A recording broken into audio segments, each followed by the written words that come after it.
I don't know why the live button surprises me every time, because that is exactly what is supposed to happen. When I hit go live, I should be able to see the little live thing starting to count up. Hello, everybody. Welcome once again to Hey, I Saw Those Guys. Catherine, Steve, nice to see you guys. Appreciate you being here. And I would like to introduce everybody to my two guests this evening, and in no particular order other than the order that they came online. First up, great channel that I watch a lot of great stuff on, and one of my favorite videos as of late. And I think I've told you that, Curtis, the one that you did with Emily, the most recent one with Marvin Gaye. It's fantastic. It's the type of videos that I love to watch on YouTube, and it's been fantastic. But anyway, everybody, this is Curtis of Young LP Lovers. Curtis, how are you? Very good, thank you, Joe. I appreciate that, bud. That's good. Yeah, I enjoy making those videos with my daughters. So yeah, that's great. I know. I can't remember your other. It was Emily you did it with, right? It was, yeah. Yeah, and your other daughter was away, so it wasn't the three of you this time. So that's right. Yeah. And just because, and I've got it scrolling across the bottom as well. But here there's your page too, and some of your content. So people are going to be able to head to that. You know, we don't have a lot of people watching live, although we're at 4 already. We're going for double digits tonight. And Trevor is with us. Hey, Trevor, nice to see you once again. So make sure that you guys check out everybody both here that is on, and I think everybody here is already a subscriber of Curtis's channel. But for those that may watch this later, make sure that you subscribe as well. And also joining us this evening, and is this your first live stream, Charlie? It is not. No, I hosted a live hockey podcast for about a year and a half. So I'm well.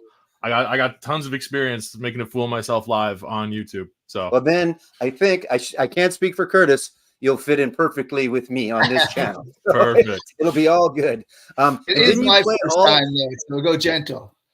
Yeah, exactly. And didn't you do every Nickelback album back to back live too? Did you do something like that? I thought I saw something like that. Yeah, I didn't do it live. I had this really stupid idea where I was like, what if I just listen to a band's discography in one sitting? So I've done it with Weezer and I've done it with Nickelback, and I just kind of edited together the highlights of I mean, listen, neither one is as bad as a lot of people make them out to be, but it wasn't fun. You know, Nickelback was easier. Nickelback was 9 hours. Weezer was 16. So yeah, that was a nice lengthy recording session for those two. You know what? I personally, and I've had this discussion with others on here, and of course in general, I don't have a problem with Nickelback. I don't mind their music. They are a pretty good show live. And they have always a lot of really good opening acts. Like I've discovered Shinedown back in the day because they had them on tour. They've also had guys like Bush on tour with them, which were kind of gone for a while, and they brought them back out. I've seen a lot of good opening bands with Nickelback, so I don't have a problem with them. And I saw Weezer for the first time last year as well, and that was a great show too. So, but yeah, a little maligned from time to time, but still. Yeah. So there is Charlie's page, folks. Play me something. He's going to do some more videos, right? You're going to do some more coming up? Yeah, I haven't quite figured out what I'm doing with it yet. I'm kind of all over the place. So one of these days I'll find what I want to do and keep doing it. Right now I'm just kind of throwing up a video whenever I can between work, stuff like that. So that's all right though. You know, we all have there's dumbasses like me that do one a day. And then there's, you know, it is what it is, and you know, you run the channel and people watch and people find you and away we go. So it's great. It's good. A few more folks in. Thanks, FVA. Thank you. And I think I've said hello to everybody. Anyway, without further ado, I should mention, as always, we have got our digital download card to give away.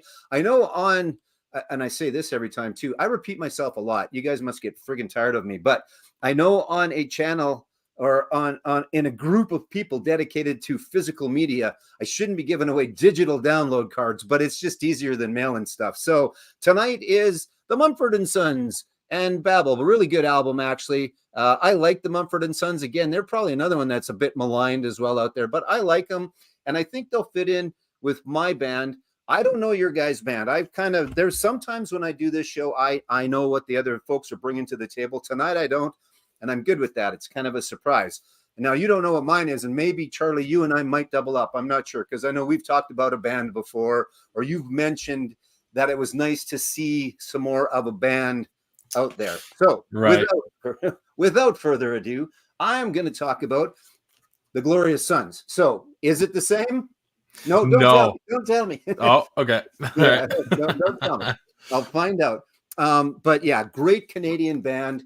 Now, I think everybody here, Catherine is in the United States, Trev's in the United States, Steve's in the States, and I'm not sure who I'm missing. Anyway, of all the people currently present, I'm not sure how many know about this band, other than the fact that I bring them up as much as I possibly can. This is the most recent album, and it's fantastic. All of them are. I've got that one, and I've seen them on this tour, and I've got this one, and I've seen them on this tour. It was the one that was postponed by COVID. And I've got this one, as you can see, and they all have the ticket stubs. Well, I guess Glory doesn't, but that's because they didn't have friggin' ticket stubs anymore. You got to go back to paper ticket stubs out there, venues, if you're listening, which you're not. But anyway, and then I saw them on this one. I didn't see them on the Union tour, but my son did. Not that that counts, but it counts. So they are fantastic, and I don't know how to describe them. And Charlie, you know them, and I'm not sure. Curtis, have you seen the Glorious Sons by chance? I haven't seen them. I've heard of them. I don't know that. I can't say I really know their music well, though. Right. As a descriptor, short of just saying they're good, I don't know how you describe them, because it's straightforward rock and roll. It's maybe, there's a little bit of a blues aspect sometimes, but there is fantastic songwriting, if nothing else, and they are outstanding live. But Brett, who is the Blame Brett in the Beaches song, that for those that know that, it is Brett, because he pissed her off and she wrote a song about it. Anyway, but I don't know, Charlie, have you got words to describe them? Or I can't even compare them to anybody, again, specifically. No.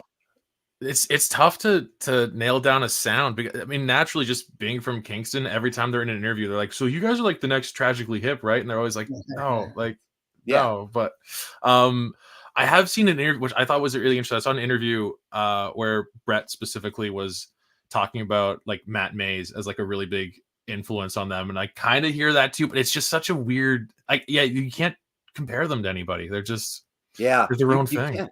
No, exactly. Again, for those that aren't familiar with, they do a really, really good cover of the Rolling Stones' "Gimme Shelter," although they don't anymore, because the gentleman, and his name escapes me right now, that used to do the high part in that song is no longer with them. He's kind of branched out on his own. I don't think he's got any material out yet. And again, his name escapes me. But so the last time I saw them, they didn't do that. But they have actually opened up for the Stones a couple of times, because someone in the Stones camp saw their cover of Give Me Shelter. Yeah, I think it's Give Me Shelter. And they've opened up a couple of times for him, once in Europe and once in Canada, I think. I can't remember for sure, but someone said, yeah, that's pretty good, and took him out on tour with them. Not a huge, like, not every date, but still, you open for the Stones once, and that's probably good. And if you do it twice, nothing wrong with that either. So when I saw albums there, Joe, do they have a lot? They have a big discography? Well, the three that I showed are the most recent three. They have one called The Union, which was their first one, which my son had bought when he saw them. It was a color variant. And there was a guy that emailed me, or however, messaged me about 4 times on Discogs. Hey, do you want to sell that? Hey, do you want to sell that? Because he needed the one color. I think they had 10 different colors, and he needed the one color that Riley had. And he just kept, nope, I don't think he wants to. I don't think he wants to. And he passed a couple of times, and eventually the dollar amount got to be too much, and he sold it. So we need to find the Union, but they have one other one besides that. So all very strong. And let's see here. Bear with me for a second.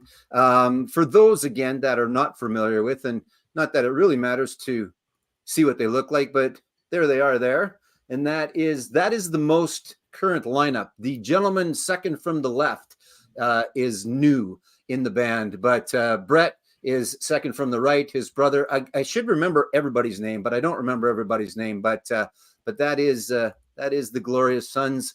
And then this, if I can share it, is the most recent. Now, again, I guess if you don't really know their songs, this will be somewhat pointless. But I just like to show off my handy mousing skills. So this was the most recent set list. And again, Charlie, you'd be familiar with a lot on here, but oh yeah, you know, it's almost turning into, well, it's not a greatest hits, but I know so much of their music, which is fantastic, that it's almost a greatest hits show when I go and see them. There's still a few, oh man, I wish they would have, but you know, they go back a ways. They always play the Union. You know, they get into a couple of the new ones for sure. Sawed Off Shotgun is the crowd favorite. Everybody really gets into that one.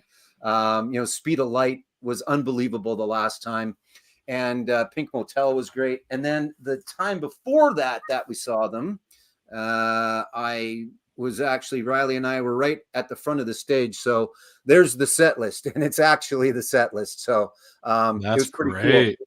Yeah, and again, it's just so good. And Brett, have you seen them? I should stop talking for a bit. Charlie, have you seen them live? I know you're familiar with them. But have you seen them? I've seen them twice. I saw them in 2019. They were headlining one night at Ottawa Blues Fest, and then I saw them this past December. Their date in Ottawa. Right. I mean, Brett is a fantastic frontman, right? I mean, yeah. Everybody is really good. Everybody else is kind of static, and they're there. They're fantastic musicians, but they're not as animated. But how can they be when Brett is just losing his mind all over the place? Just walking everywhere. Yeah. And I think worth mentioning too, the Glorious Sons take up a large portion of the shelf that they're on for my record collection. There's actually specifically, I have this, weirdly enough, I have this hanging on the wall right here next to my desk, signed, Awesome. framed, War on Everything. Perfect.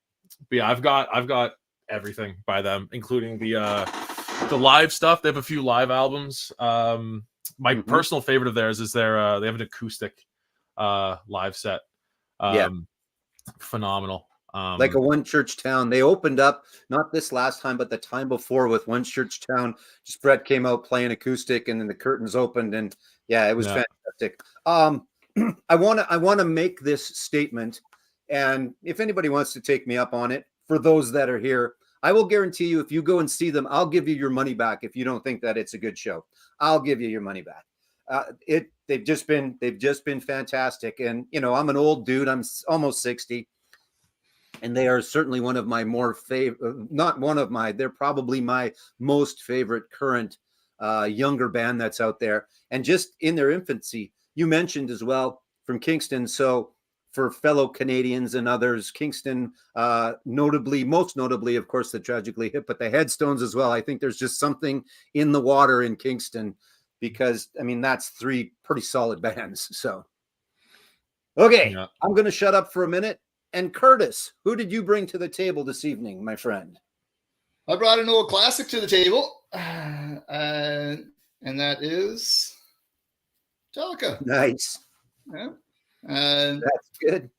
So when I was thinking about who to bring, I was trying to think of, you know, interesting stories or whatnot. And I've seen Metallica twice, both times in Shanghai.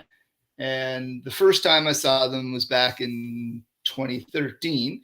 It was actually their first show in China. Really? Which was kind of cool. So there was a bit of hype building up around it and whatnot. So to go there and see their first show in the mainland China was pretty exciting. Yeah, I bet. Subdued crowd or no? So that's the thing, right? Like I kind of think of this as being like a bit of a turning point, right, in the concert going experience there. So I arrived in China in 2010, and I was there till 2022. And before this concert, people would go and they would sit, and while the musicians were playing, pretty much they'd sit, and the security would actually tell people to sit down and stuff, right? So, but by this time, right around here, people were actually getting into it, and it was actually a really, really enjoyable gig, right? Good. Good. That's kind of what I remember about it. So I thought I'd bring that one in. And it was interesting too, because they're censored, right? They have to submit a set list. And Oh, so really? they Yeah. Okay. yeah. So they weren't allowed to play all their big songs necessarily, right? Like they didn't play one, for example. And what would have been the censor there because of the I guess, well, the imagery in the video is war, right? So was it why I guess I'm not sure, to be honest. Sometimes okay, I that's fair. Yeah. can't figure out why the censors pick up a particular issue, right? But with that one, probably if it was promoting, rising up, or I don't know. Yeah, sure, that makes sense. I think like when I think back to like the history of rock music in China, you've got like, when were the first Western bands kind of breaking through into China? Kind of in the early 80s, late 70s, maybe, where they kind of, but then you had Tiananmen in 89 and they shut everything down again, right? And so there's nothing coming in for the longest time. And then as they started letting people back in, they won't let everyone in, right? Like, I think a lot of bands just will never play there, right? Because of the censorship. Right.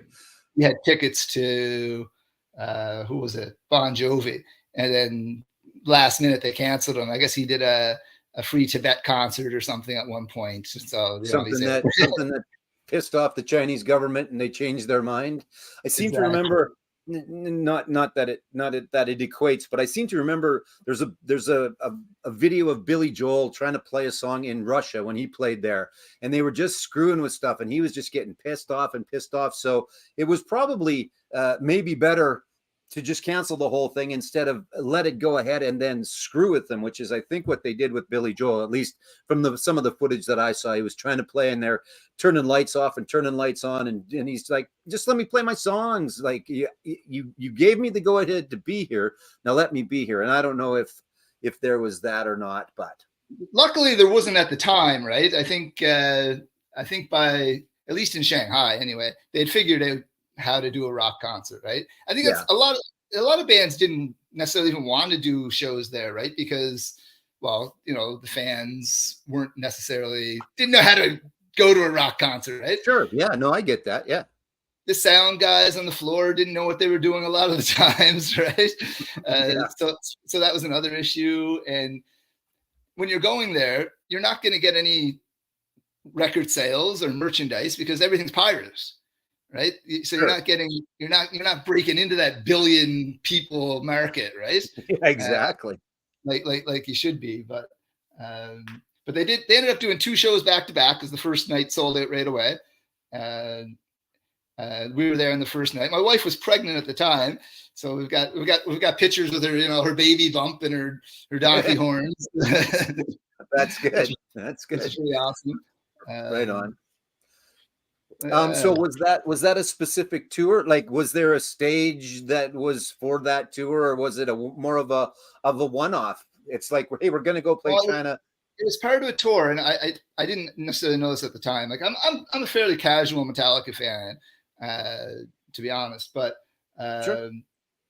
I'm not sure what tour it was. I think when I looked it up just before coming online, they called it the Summer Tour or something. I don't know. Okay. I'm not sure which. It would have been 2013. I saw them again in 2017. They came back. The first time we had really good seats right down the bottom of the lower bowl kind of thing, maybe 5 or 6 rows back. The next time I cheaped out and went up into the upper bowl, but sometimes that's not bad though. Sometimes, I mean, I saw them on Hardwired to Self-Destruct, and it was fine back there. So, but I'm trying to think of that time frame. I've only seen them a couple of times myself, and it's been Hardwired for Self-Destruct, and then last year at Power Trip. But there is the one that they filmed the concert for, and then there was the kid driving around and chasing and stuff like that. That was in Vancouver, where there was the electric chair and there was the Tesla coil and things like that, and the caskets came up. Like, was there all of that, or was it pretty basic? None of that. No, very basic. Very basic. A screen behind them with some cool lights. No pyrotechnics. No pyro. I bet probably. No. Very very basic setup. Yeah. Cool. But the sound is Charlie- fantastic. Yeah, I bet. Charlie, have you seen Metallica? No, I had the opportunity to. I was living in the UK for the last 2 years, and they were at Download Festival. They were doing 2 nights there. They're headlining 2 of the 4 nights. Could not afford a full festival pass last summer, so Yeah. only went the one day, and it wasn't one of the days that that Metallica was headlining. Well, they're coming through Canada again, or at least I know they're going to be in Edmonton in August, I believe, and it's the 2-day show where you get 2 completely different sets. And I'm not sure if it's Friday and Sunday. And then you get 2 different openers both nights too. The only one I remember too. I think Mammoth Van Halen's one of the openers on the first night, and I think Pantera's one of the openers on the second night, and maybe Five Finger Death Punch is in there somewhere too, or whatever. But yeah, it's 2 completely different sets. I saw them last year, as I said at Power Trip, and it was just a single set, and it was almost greatest hits, not completely. But it was still pretty good though. So, and Hardwired for Self-Destruct was pretty cool as well. That was, however many years ago, and it was the first time, at least that I saw, and I think it's starting to happen a bit more, where they used drones. So they did Moth into Flame, and all of a sudden the stage kind of opened up, and all these drones flew up and above their head, and they were flying around like they were a bunch of moths, and it was a very, very cool experience. They were in the round. So they had all these cubes going up and down, and then they did Moth into Flame, and all these drones were going, and it was pretty good for an inside show. I was surprised. I guess these drone pilots are pretty good. You kind of put it in the computer and off it goes, and it goes from there. So that's pretty cool. And then I'm not going to see them this time. My son wants to go, but we're in Minneapolis for Green Day the same weekend, so I chose Green Day over Metallica, so that's coming up. So, but I would recommend for those watching and for those that you don't need a recommendation from me to go see Metallica, but it's a good show. They sound good. Everybody bitches about Lars Drummond, but everybody's going to bitch about Lars Drummond. They always have. They always will. It doesn't really matter. He was perfectly fine, and Kurt's good and Robert's good. Everybody's good. It's just a good show. You know exactly what you're going to get out of Metallica for the most part. They play Fuel and they blow up the world. There's fire everywhere. It's perfect. It was awesome. It was pretty fantastic. So one of the things I didn't realize with Metallica until I was looking up my set list for this to come on here, right? Yeah. So many of their live shows you can get on their website.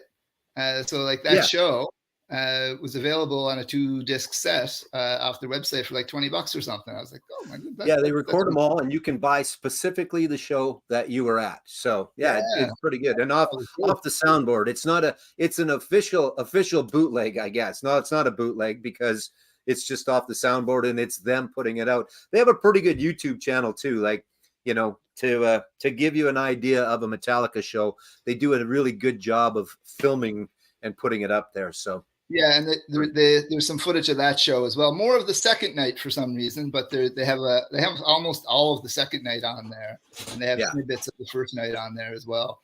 So nice. And again, I thought that was pretty cool to go down memory lane again before the show. So that was great. Yeah, exactly. I know. I was listening to who I'm going to talk about before I come on. Okay, so I said I don't know. And it's not the Glorious Sons, although I don't know if you shook your head no or yes. But anyway, Charlie, who do you got for us? All right, I got the artist who is, I believe, currently tied for most I've seen, and that is Billy Talent. Not a huge number of times. I've seen them 4 times now. Actually, the first concert I ever went to without parental supervision was Billy Talent. So that was a big one for me through childhood, like going to a show without worrying about your parents, and that was also just happened to be my first mosh pit, so that kind of worked out pretty well. That's okay. Yeah. So specific show though that I really want to talk about is so I saw them at Ottawa Blues Fest in 2011, and then I saw them play what was at the time Scotiabank Place, where the Ottawa Senators play in. That would have been like April 2013, And then just a few months later, I saw them again because they were doing a like a charity tour through. I think it might have just been Eastern Canada. I think it was just Ontario, Quebec, and some of the Maritimes. I don't remember the exact details. It was something like I think it was in New Brunswick. There was like a train derailment that ended up with an explosion, and it really like decimated the small town. And so, Okay.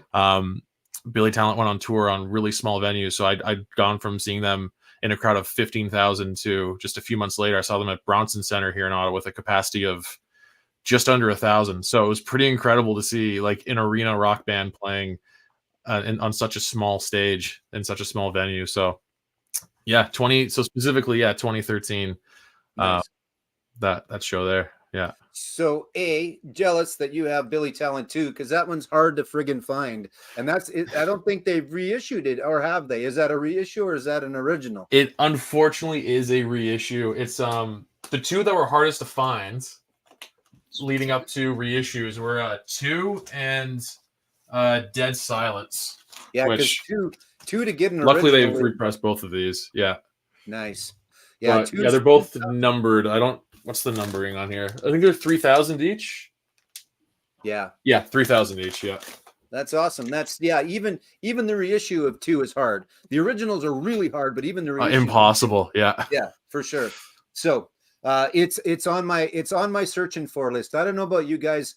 I mean, there's places to go and just buy stuff, but I am a hunter if I can. I'm also a little cheap, so I don't want to pay, because I've seen that Billy Talent 2 for like $150 or $200. Maybe not quite that much, but some of the originals have been. Yeah. So I just haven't found it yet, but I will at some point. I've seen them actually. Curtis, have you seen Billy Talent? No, I haven't. I'd love to though. Yeah, really good show. I've seen them 3 for sure, maybe 4. And the most recent was Blues Fest, which is fantastic. I don't know. I highly recommend. The lineup this year doesn't thrill me a whole bunch, but Joanne and I went last year, and every night was great. We didn't go to every night, but I went to almost every night up until the Foo Fighters, and then we had to start coming back home.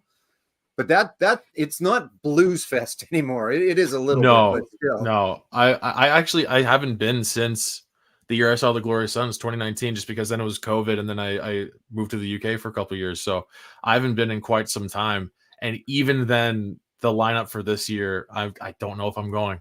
Yeah, there's a couple, but even the couple are like, there's is it Luke Combs? I can't remember. There's a couple of country guys. It's a couple of country guys that excited me the most out of the lineup this year. But is Gob Toronto? You guys familiar with Gob? I can't remember if it was them. It was a 3-lettered name of a band out of Toronto that opened the night, and then it was Billy Talent, and then it was Weezer last year. So that's my Weezer concert was last year. Oh, was it maybe Pup? Yeah, it might have been. Yeah, that sounds right. Yeah. Good. They were good. I like them. Yeah. Joanne, my wife, is of the same age as me. She's about 10 or 20 years younger if she watches this, but she's about the same age as me. She made it through them in the pit, not banging into each other, but in amongst the crowd. And then she bailed on Billy Talent and Weezer. She made it through the first one, which was probably the most rowdy. Actually, it was pretty good. So that sounds about right. Yeah. But yeah, just fantastic. And again, I think I like his voice, but he's like a Geddy Lee, where there's some people can't get over the sound of his voice, and I like it also. To me, it doesn't matter, and it's the same with Geddy Lee. But that is a bit of a sticking point, I think, with a few people anyway, right? Acquired taste for sure. A little bit, yeah. Unless you're like me, who's Canadian, born in the 90s, you just grew up with that on the radio anyway. Yeah. Because I don't know when the first album came out, 2002 maybe. So like. Let me double check. Let me fact check. 2003. So like by the time the first album came out, I was 7. So not to make anyone feel old watching this, but or old that is on the camera with you. But that's that too. But just I don't know. Like I grew up with this hearing Billy Talent on the radio all the time, just with Canada's radio broadcasting laws of whatever it is, like 30% has to be Canadian content, right? So naturally growing up, hearing a lot of Billy Talent on the radio. So Yeah. yeah. And they're one of those bands, it seems like, that are big in Europe. There's a few of those, right? Yeah. Danko Jones Germany is another especially. example of where Danko Jones is like a god over there. And I know him. You guys maybe know him, but he's not as well known here. But over there, it's insane. I think it seems that way anyway. And I think it's the same with Billy Talent, where they do pretty good here, but they do better there. I don't know what the deal is, but yeah. I had no idea that was the case for Danko Jones as well. I mostly know Danko Jones for actually how a lot of people were introduced to Billy Talent, the NHL game soundtracks. He was on at the very least, Danko Jones had Full of Regret on one of them, and I think Active Volcanoes may have been on one as well. I don't know. I'm getting into like a really niche NHL game soundtrack thing now. I know what you're talking about. Yeah, Danko's fantastic. He opened for, I think I saw him open for Def Leppard forever ago, and he's another one of those. If you like his music, you like it all. And he said so himself. He goes, I like to play this kind of music, and this is the kind of music that I'm going to play. It's like AC/DC. If you like AC/DC, you like AC/DC because it doesn't stray very far. And Danko Jones is the same way, right up to the new single. It's always really good. So, but yeah, Billy Talent, like I say, Crisis of Faith. I can't remember. 3 times or 4 times, and I'd go see him again. Great show. Always a great show.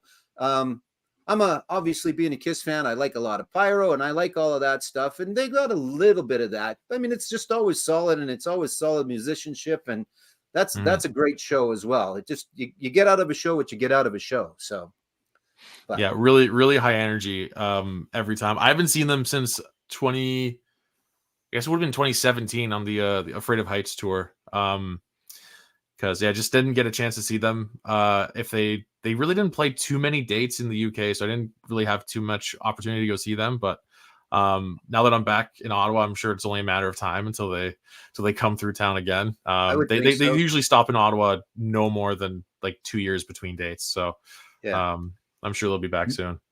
Curtis, who opened you guys having Blue Fest right there on your doorstep? Yeah. It's not. I mean, every so often the lineup's phenomenal, and then every so often it's like this year where you can go see Maroon 5 and Nickelback and 50 Cent if you want to go see 50 Cent, I guess. But I'd love to go see Talk. That's really the only artist I want to go see at Blues Fest is Talk. But like, also he's from Ottawa. I don't think I'm gonna have any issue finding a headline show for him here. You'll get a chance to see him again. Yeah. Another band, July Talk. Squirrel. I haven't seen them, but I hear really good things about them, and I really like them, and I'd like to see them at some point. I saw July Talk open for Billy Talent, actually. Yeah, they're another band that I talked about Nickelback and the people that they've taken on the road with them. I've seen some great bands with Billy Talent. I saw Against Me was with them one time. Wow. Cancer Bats, I think, were with them one time as well. They've always had some. Alexis on Fire. It was Alexis. I think it was Against Me, Alexis on Fire, and Billy Talent. So wow, that's pretty good show. Yeah, it was a very good show. So Blues Fest in 2011. So obviously there wasn't like a direct opener, but Cancer Bats was on that same day, so it's probably same tour. I saw July Talk open for Billy Talent. I think it was Half Moon Run maybe open for them as well. The Dirty Nil opened for them in 2017. Seen them, they're good. Yeah, and then 2013 I saw it was supposed to be Sum 41, but Derek, I think he hurt his back or something like that, so they were replaced with Monster Truck. So I saw Monster Truck. I've actually seen Monster Truck open for Billy Talent twice. Yeah. And then I saw someone else open for them. It might have been Indian Handcrafts, I think. Anyway, yeah, cool. So weird wide variety of bands opening for Billy Talent that I've seen so far. And that was actually going to be the next question for you, Curtis. Was there an opener for Metallica? And if so, who was it? No, they almost never have an opening band. I think the one that I think when Queen was there, they had what's his name? Adam Lambert was fronting Queen. Right. I think they had an opener. That's the only one I can think of that had an opener. When I saw Metallica Hardwired, last year doesn't count because it was all headliners, right? Tool just happened to play before Metallica. It's not that they opened for them. That's just the way that our trip worked. When I saw him, it was Jim Brewer, actually, the comedian.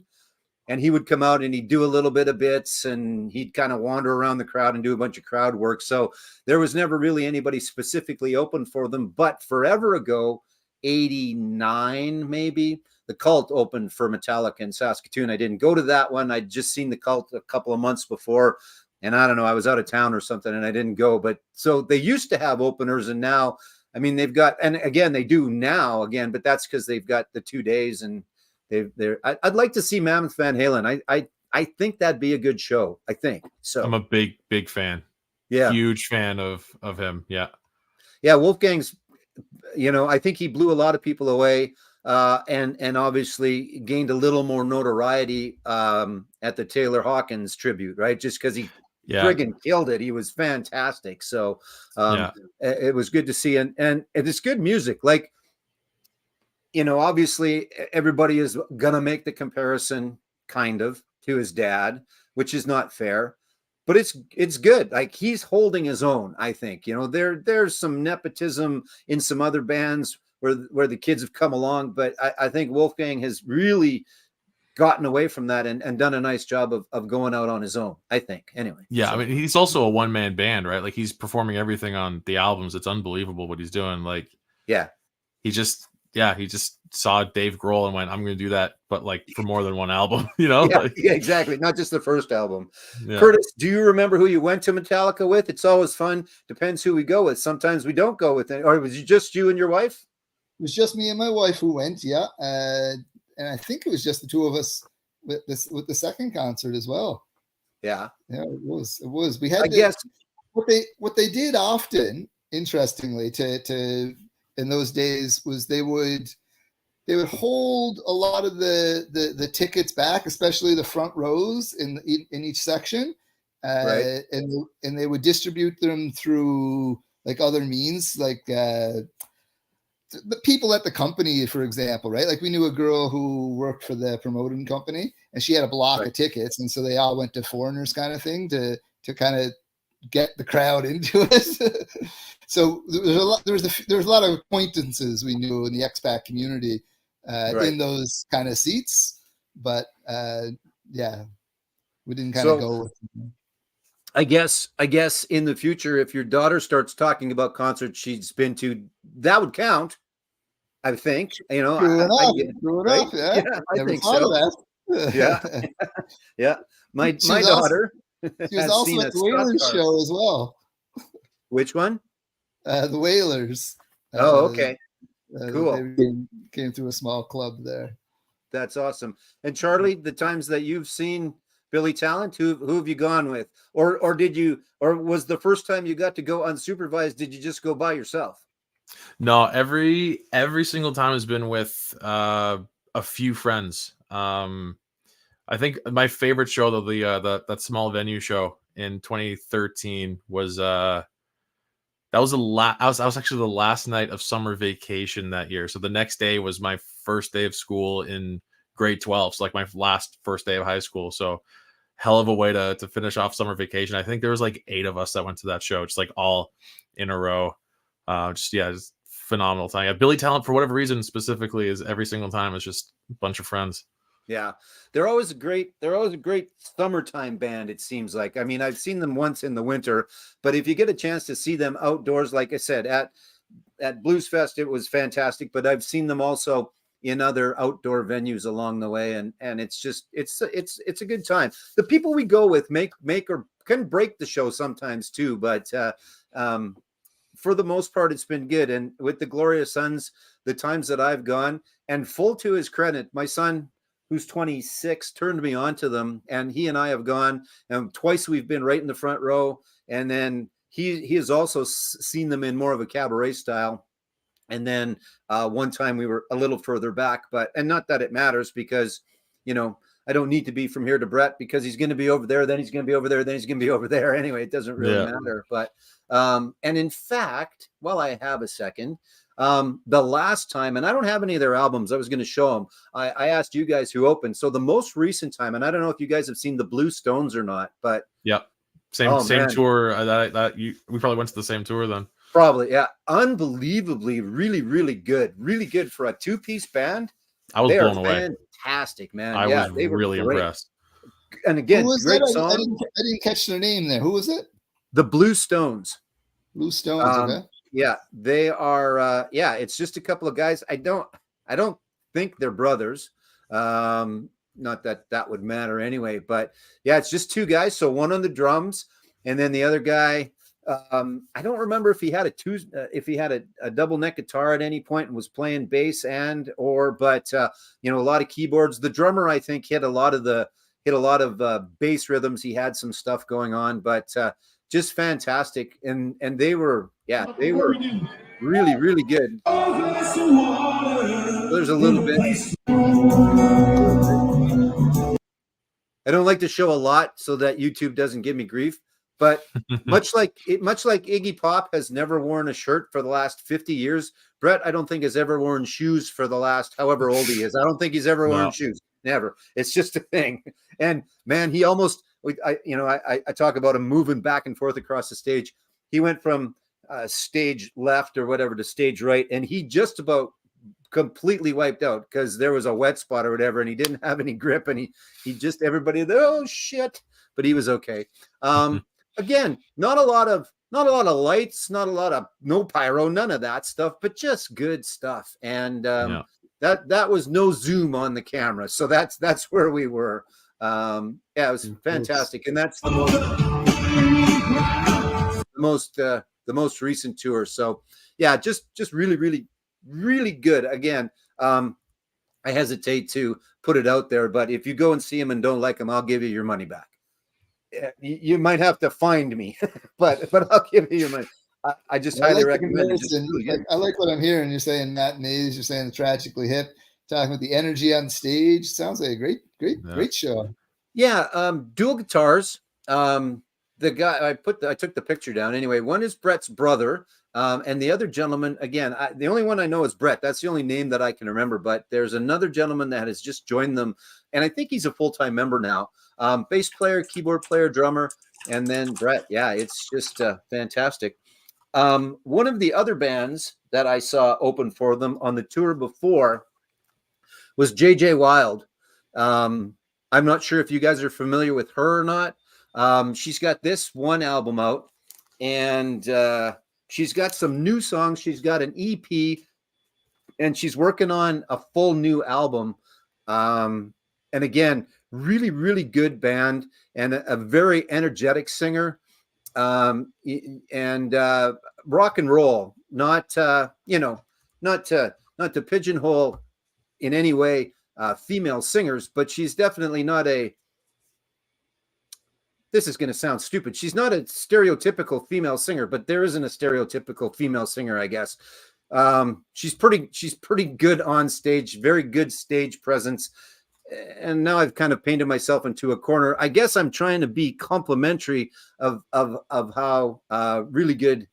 I really like JJ, and I really liked her band too. They were pretty fantastic. A good group of guys that I think have been with that singer-songwriter brush, right? Yeah.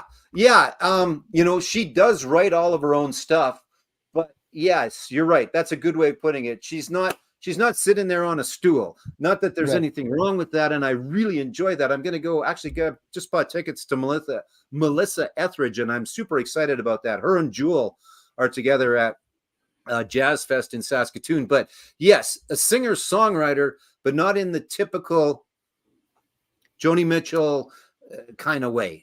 Now that I've made myself sound like a dumbass, I think you guys know what I mean, though. So yeah, gotcha.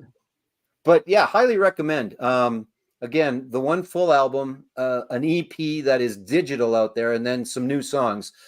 She's got a new one called Arizona and a couple other ones. But I've seen, it's just the opening band can sometimes blow away the headliner. It doesn't happen very often, but I've been very impressed by, again, the Blue Stones and JJ have been very good. They have not overshadowed the Glorious Sons, but they've stood up to them. And you know how my feelings on the Glorious Sons. So I think that's a good way of saying that they're two other acts that I would highly recommend you go and see if you get a chance to. So good stuff. Good stuff. So tell me a little bit more. Was there any other shows that you got to see in China at all, Curtis?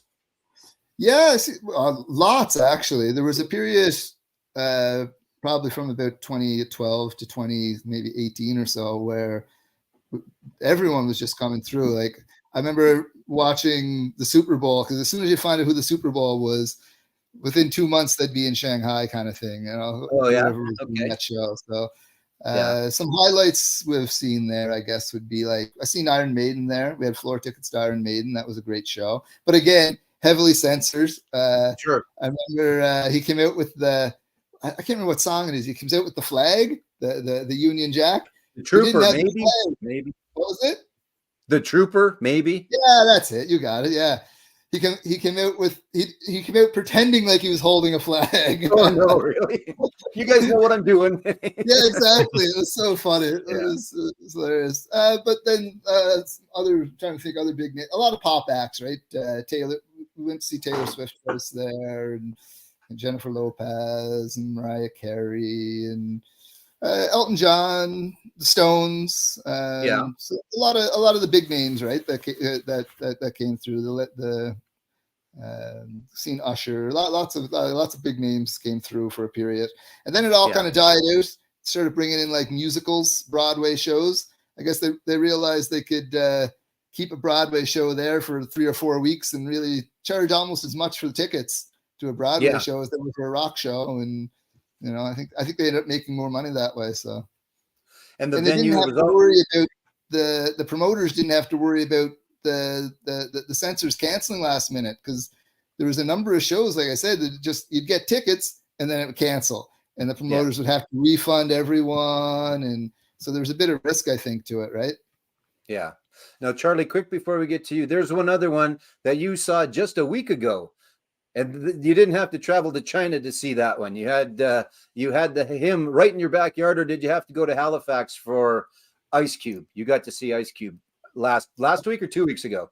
Maybe 2 weeks now. I'm not sure. Yeah, that was a great show. I really enjoyed that. It was everything you'd want from a hip hop concert. Small venue. I don't know what the arena holds. Maybe, I don't know, 6,000 ish. You know what I mean? So his whole tour was these little hockey arenas, right? The Quebec Junior hockey arenas. So again, we're right down on the floor, and he had a nice DJ open up for him. Actually, the opening act, so they had the DJ playing first, and they had the opening act, and he played like maybe 25 minutes. And then get off. And I was like, perfect. Give me Ice Cube. Yeah, that's good. We're good. Yeah, right on. That's good. What were the numbers? in China? What kind of capacity was that? 20, 30 or no? I'd say probably around 30,000. Around there, yeah. It was there's quite a big arena, a big arena. Part of where they had the Shanghai held Expo back in 2010. So it was in one of the buildings that was there set up for the Expo kind of thing. Nice. A lot of good show. Saw Slash there as well. Not there, but they had like a small venue attached to it. That hold maybe 4,000, maybe less, maybe like 3,000. So that was a really good show as well. Actually, I forgot about that one. That was a great show. Was that with Miles and the Conspirators? Was that or the Velvet Revolvers guys, wasn't it? Oh, okay. Yeah, sure. So that was still Duff and Scott before he decided to do what he did and stuff. So I never had a chance to see Velvet Revolver, but I think that was a good show. I not think it was. My son told me it was. I think that would have been a good show, is what I meant to say. So. Like Slash didn't say a word, but he rocked. You know what I mean? And it was I don't think they stopped either. I think they played for like 2 solid hours straight through. That's all right. That's good. Yeah, it was a good. It was a good bet. So Charlie, how about UK shows? What were you ever in, like the O2 Arena or anything like that over there? Nothing too major. No, I mean, I was lucky enough that being in the UK, compared to Canada, it's so easy to travel to shows wherever they are in the country. Sure. And being there right as everything opened up from COVID, like everyone I wanted to see was touring.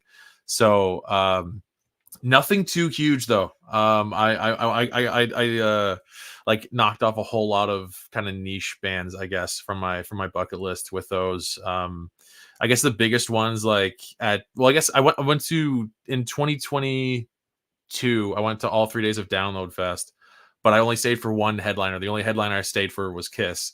Yeah.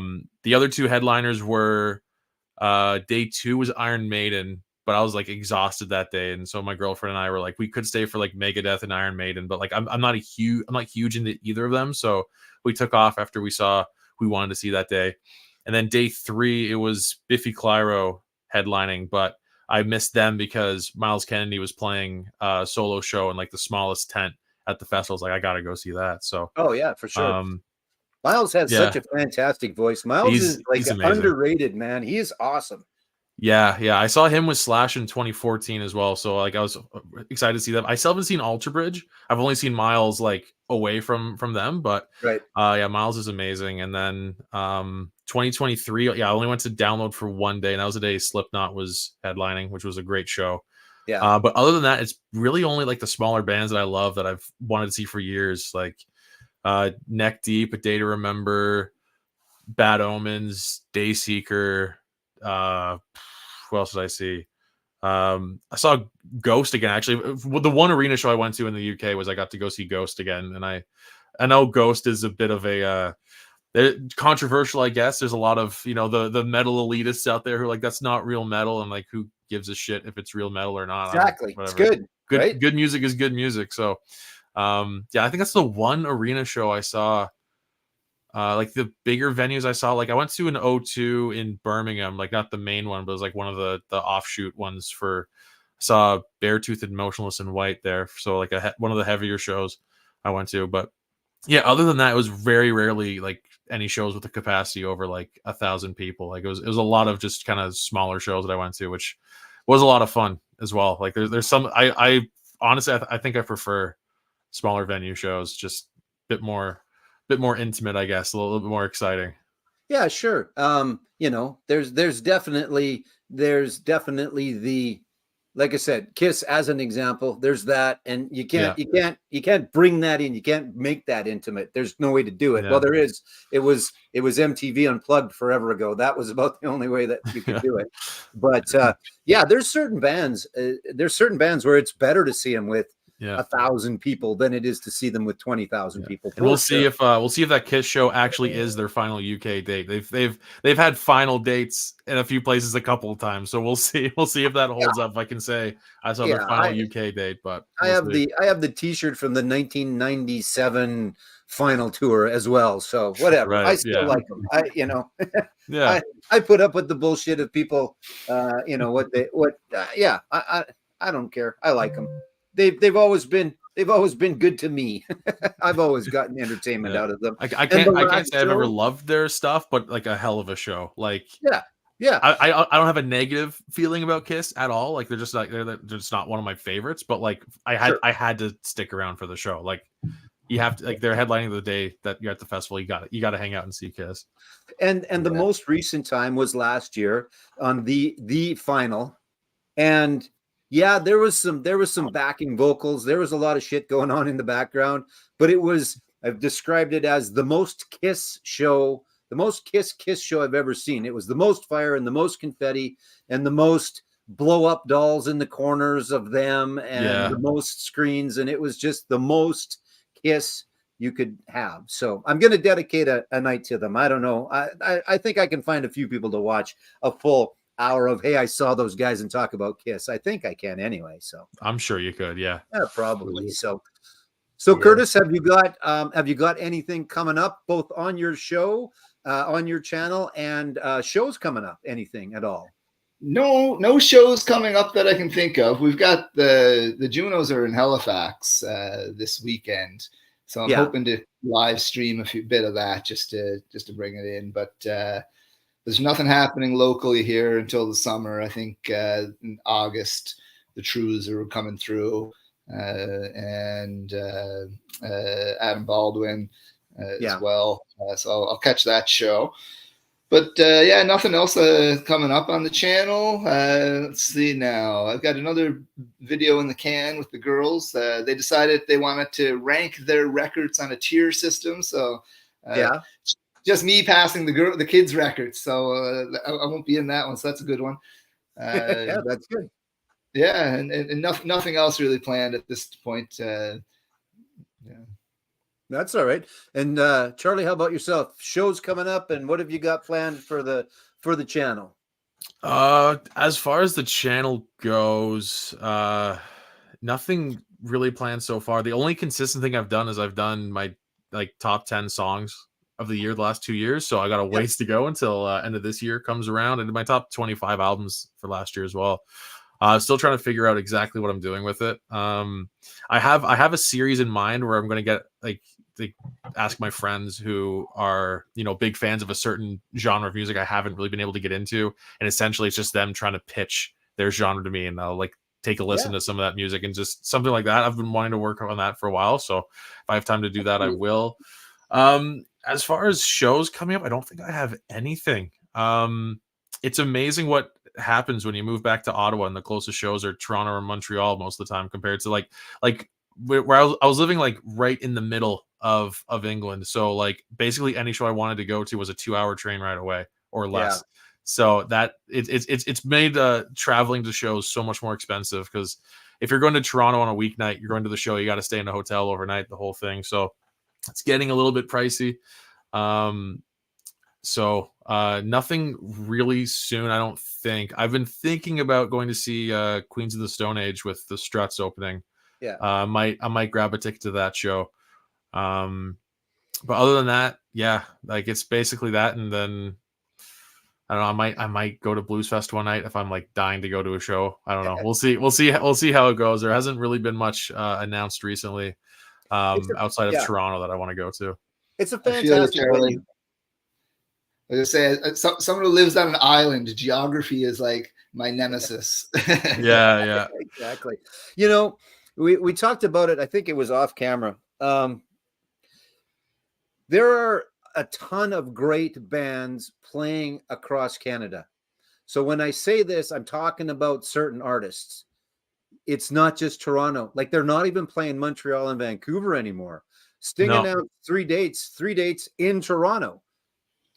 It's 3 dates, but they're all in Toronto. It's at Massey Hall for 3 nights. And I think, and even Slash is doing that blues thing coming up, Toronto. And I think Windsor at the casino, though. So the casino must have thrown a whole shitload of money at him or something. I don't know. Yeah. But at least before, for us Regina, Saskatchewan guys, I could be pissed off about Vancouver, Toronto, and Montreal, but they're not even doing Vancouver and Montreal anymore. It's Toronto. It's crazy.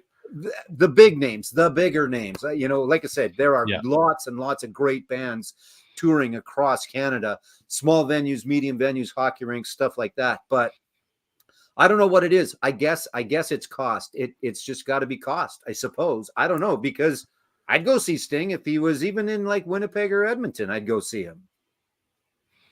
How far are you from Winnipeg? How far am I? What? Sorry, from Winnipeg. Winnipeg, like, well, it depends how fast I drive, but at the most 6 or 7, at the least 4 or 5. Oh, so you know, that's a weekender. It is, yeah. You know, we used to get very, very little. We've been better. We've been lucky over the last, I don't know, I guess 15 or so years. They would never utilize Taylor Field, the football stadium. They never utilized it for concerts. Then all of a sudden they did, and then they did for 3 or 4 years. We got the Stones. We got the Stones for 2 nights. Then we got Paul McCartney. We got AC/DC. We got Bon Jovi. And then the new stadium, we got Guns N' Roses, and we got Garth Brooks, which is a very good show, actually. We don't talk about a lot of country. Garth puts on a fantastic show. Anyway, I digress. That's for another show. But even that, we have this big, beautiful 40,000 seat stadium. We haven't had a tour for 5 years. Garth Brooks, the last time there was a friggin' tour here. Metallica's in Edmonton, but even Edmonton's not getting anything. I don't know. And there's stadium tours going on. Green Day's got a stadium tour going on. The Foo Fighters have a stadium tour. Last year, Billy Joel had a stadium tour, not in Canada so much. I think he played Toronto, but I don't know. I don't know what it is. It's starting to be more, let's go play Vegas and get the people to come to us instead of going out on the road, which sucks. And that's not everybody. Again, there's a lot of great bands playing across Canada, but there's some other that I'd like to see. The absolute biggest ones that know that they can just get the people to come to them. Yeah.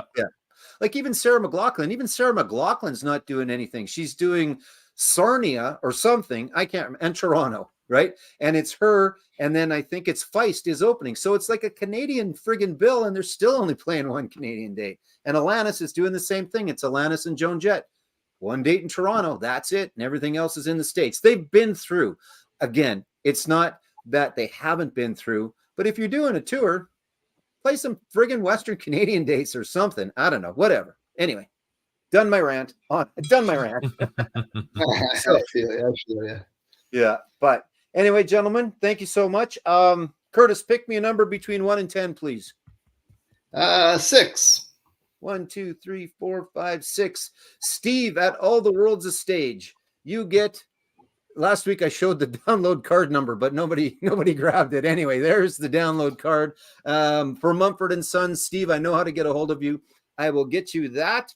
Gentlemen, I really, really appreciate you coming on. I hope you will again, because it sounds like there's some more shows that we can focus in on. I know we kind of jumped around a little bit at the end, but please let me know anytime you want to come on. I welcome you back, hopefully. I'd love to, yeah. Perfect. Cheers. Sounds Joe, good. It was good. It was a good chat.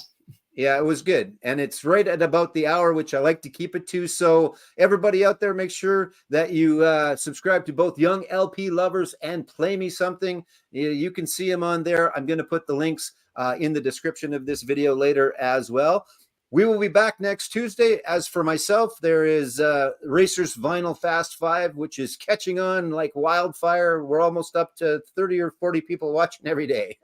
I'm not sure. Anyway, and there, it's time to go. My phone went off. Someone's looking for me.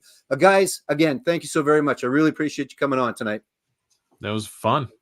Great and everybody time. watching, I really appreciate everybody watching as well. And B-Sides, I saw you come in. I meant to say hi because you've been away for a while, and it's nice to see you back. So have a good night, everybody. Holy shit, I got to answer my phone. Goodbye.